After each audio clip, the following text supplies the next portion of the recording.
In this video, I'm going to show you how to replace the hatch struts on your 2012 to 2017 Hyundai Accent. It's a very easy process, only takes about 2-3 minutes, so let's go ahead and get started. So first off, open the hatch. All you need is a flathead screwdriver.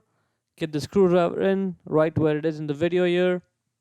Just like that, use that to pry and slide the clip off. You don't have to get it off completely, just slide it off a little bit like that. Now simply pull the hatch strut out.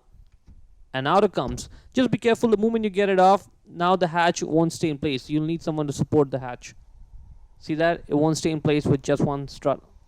Now, let's get the second side out as well. Same process, get the screwdriver, pry the clip off, and then the hatch strut comes off just like that. That's the part number. Now get the new part. Simply slide it on. Let's get the clip back in place now.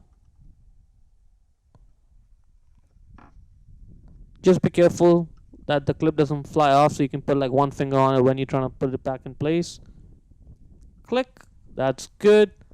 Now let's repeat the process for the other side. It's back on. Let's now slide that clip back in its place. And that's pretty much it. It's the exact same process for the other side as well. And as you can see, it was pretty simple and only took us a couple minutes. And that's pretty much it.